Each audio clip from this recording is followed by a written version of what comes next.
നമസ്കാരം. അധ്യാത്മരാമായണം തുടരുകയാണ്.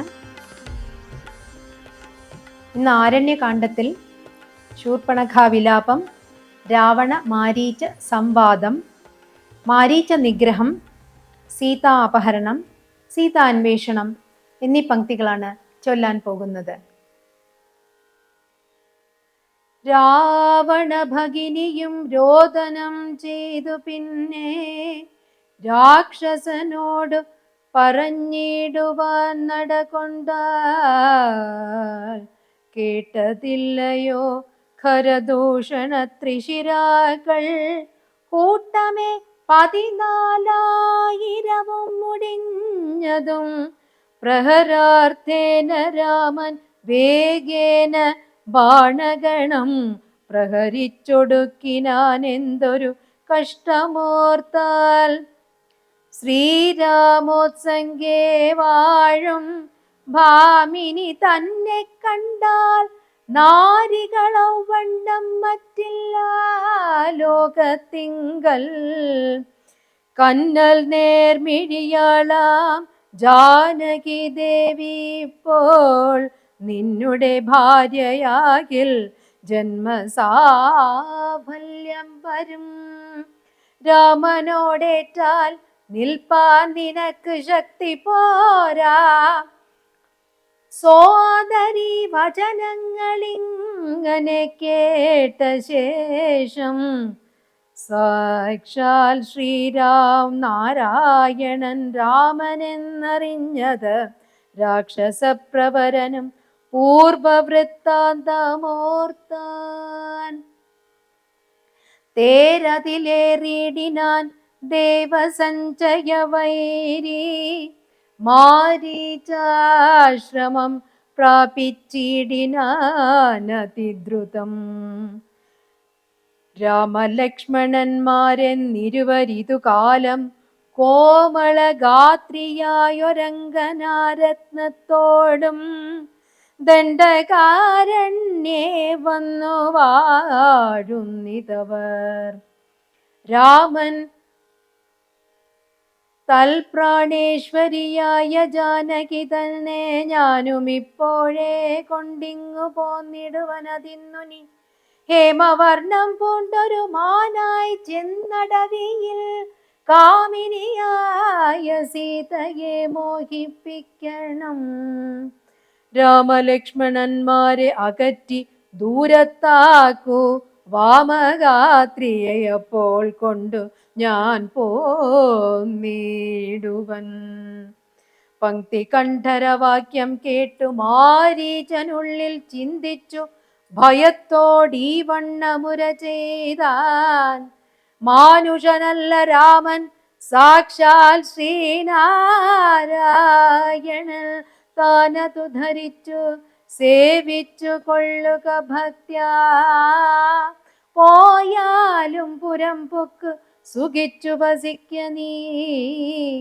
മാരീചൻ പറഞ്ഞതു കേട്ടു രാവണൻ ചൊന്നാൻ, ഒന്നുകൊണ്ടും ഞാൻ അടങ്ങിയിടുകയില്ല. നൂനം ചെന്ന് മൈഥിലി തന്നെ കൊണ്ടുപോരിക വേണം.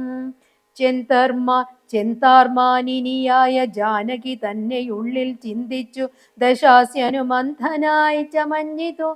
മാരീചൻ മനോഹരമായൊരു പൊന്മാനായി മായാനിർമ്മിതമായ കനകമൃഗം കണ്ടു മായാ സീതയും രാമചന്ദ്രനോടരുൾ ചെയ്താൽ, പിടിച്ചുകൊണ്ടിങ്ങു പോന്നിടുക വൈകിടാതെ മടിച്ചിടരുതേതും ഭർത്താവേ ജഗൽപദേ.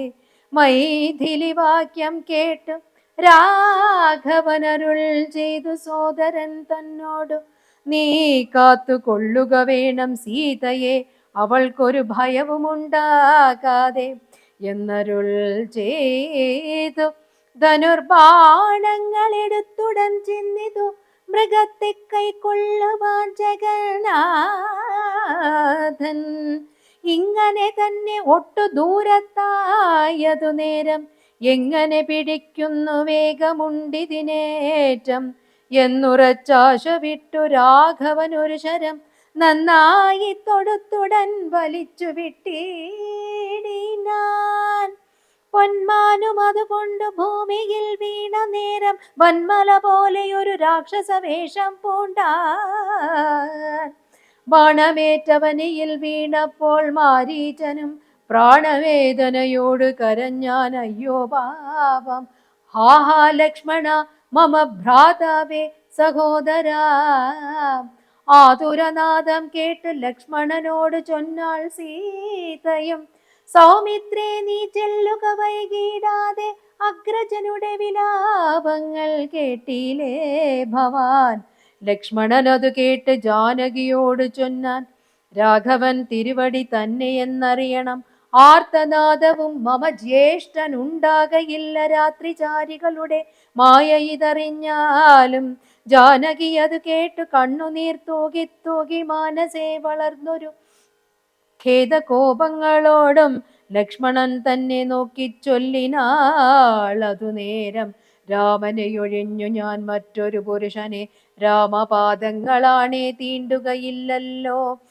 ഇത്തരം വാക്കു കേട്ടു സൗമിത്രി ചെവി രണ്ടും സത്വരം പൊത്തി പുനരവളോടുര ചെയ്താൻ, വനദേവതമാരെ പരിപാലിച്ചു കൊൾവിൻ, മനവും മനുവംശാധീശ്വര പത്നിയെ വഴി പോലെ.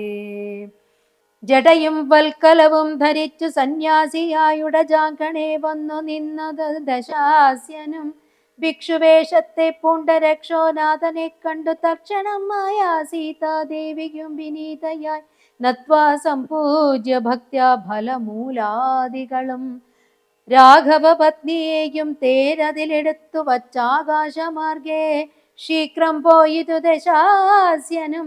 ഹാഹാ രാഘവ രാമ സൗമിത്രേ കാരുണ്യാബ്ദേ, ഹാഹാ മൽപ്രാണേശ്വര പാഹി മാം ഭയാതുരാം.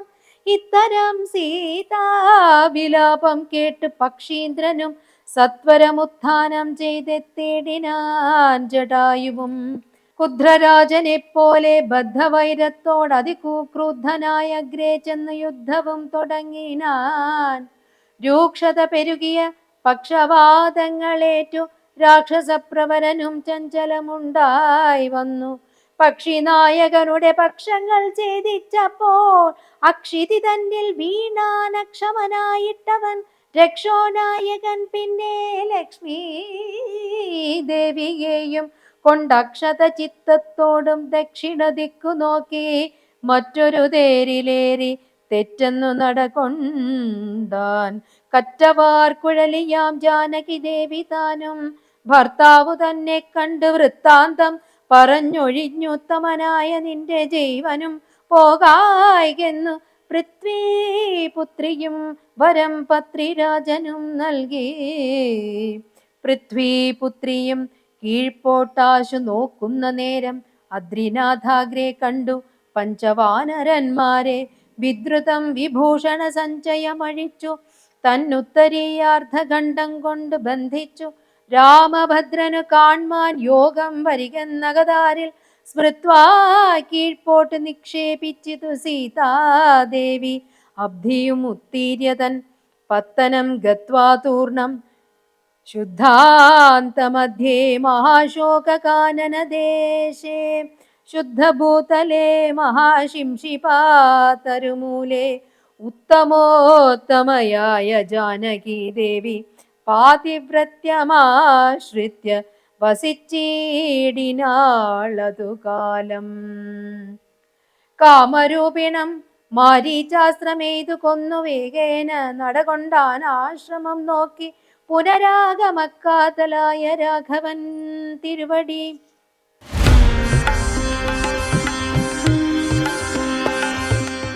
നമസ്കാരം. Continuing Adhyatma Ramayanam. Today in Aranyakandam, we are going to see Shurpanakha Vilapam, Ravana Maricha Sambadam, Maricha Nigraham, Sita Apaharanam.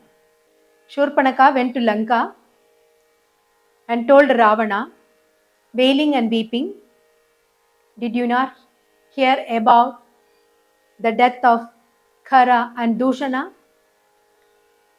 Rama, In such a short time, he killed 14,000 Rakshasas, including Khara and Dushana. Do you know that Rama's consort, Sita Devi, she is the most beautiful woman in the earth. I have not seen anybody more beautiful than Sita. All the ladies will put their head to shame seeing Sita's beauty, and she should be your wife. She should be the queen of Lanka. So told Shurpanakha. Ravana also got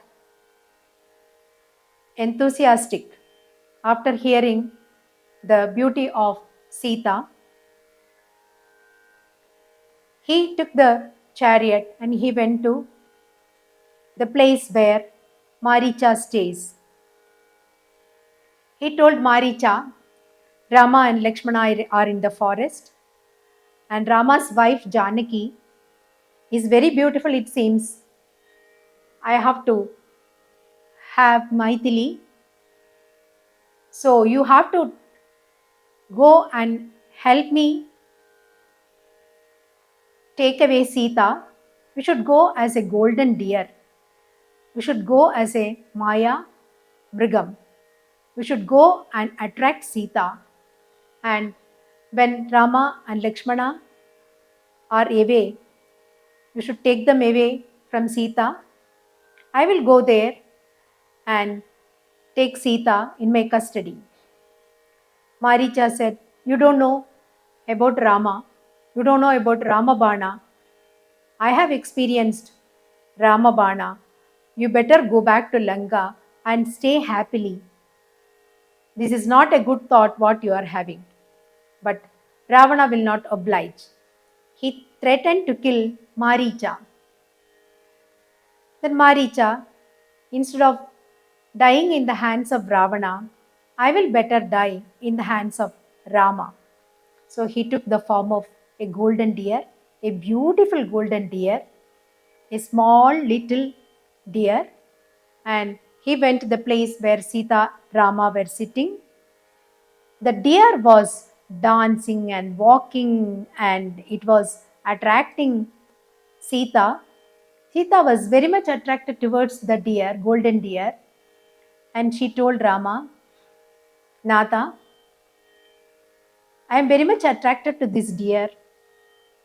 I will pass my time seeing this deer. Please go and catch this deer for me. Please don't say no.